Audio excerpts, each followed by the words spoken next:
మా యాదవ్ సంఘం మీద ఏదైతే లింగేశ్వర్ అనే వ్యక్తి మా మీద అబద్ధాలు చెప్పడం జరిగింది మీడియా మిత్రులకు మరియు పోలీస్ స్టేషన్లో. వాళ్ళ డాడీ లింగన్న అనే వ్యక్తి ఆదివారం రోజు చనిపోవడం జరిగింది 3 గంటలకు. అయితే 3 గంటలకు చనిపోవడం జరగడంతో లింగేశ్వరు మరియు వాళ్ళ అన్నయ్య సాయిలు పెద్ద మనుషులకు ఫోన్ చేయడం జరిగింది. అయితే సాయిలు ఇట్లా ఫోన్ చేయగానే పెద్ద మనుషులు అందరూ గ్యాదర్ అయ్యి వాళ్ళ ఇంటికి వెళ్ళడం జరిగింది. ఇంటికి వెళ్ళడంతో లింగేశ్వర్ అనే వ్యక్తి ఆల్రెడీ మత్తులో ఉన్నాడు. అప్పటికే వాళ్ళ చిట్టి దావా జరగడం జరిగింది. అయితే ఇవన్నీ లింగేశ్వరు ఎప్పుడైతే సాయిలు పెద్ద మనుషుల దగ్గరికి వచ్చిందని లింగేశ్వర్కి ఇన్ఫర్మేషన్ వెళ్ళిందో అంత లోపలన లింగేశ్వర్ అనే వ్యక్తి చిన్న కుమారుడు లింగేశ్వరు వాళ్ళ డాడీ బాడీని తీసుకొని అలా ఇంట్లో పెట్టుకోవడం జరిగింది.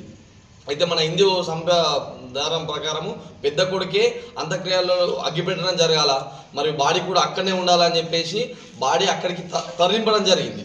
అయితే లింగేశ్వర్ చెప్పిన వాదన ఏంటంటే సంఘం మీద మా డాడీ దగ్గరికి నన్ను వెళ్ళడం, బాడీని ముట్టుకొనివ్వడం లేదు, నాకు 8,000 జరిమానా తీసిర్రు సంఘం వ్యక్తులు అన్నది అది అబద్ధం. అది ఎందుకు అంటే వాళ్ళ పెద్ద కొడుక్కి చిన్న కొడుక్కి ఆల్రెడీ ఆస్తి తగాదాలు ఉన్నాయి.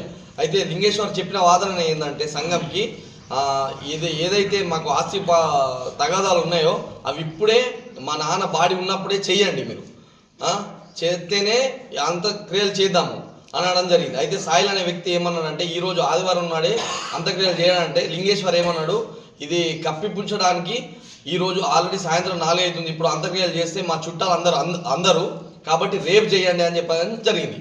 అయితే సంఘం అందరం మేము కూడా ఆలోచించి దూరం చుట్టాలు రావాలి కాబట్టి మేము కూడా సరే అని చెప్పేసి ఆగాము.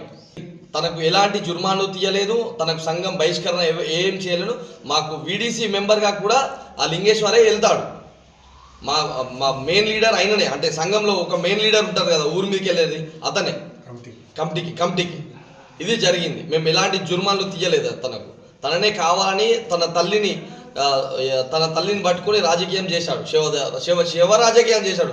ఇలాంటి కుమారుని వాళ్ళు ఫ్యామిలీ సహిస్తుంది కావచ్చు, కానీ ఈ సంఘంని బదనం చేయడం అన్నది కరెక్ట్ కాదు.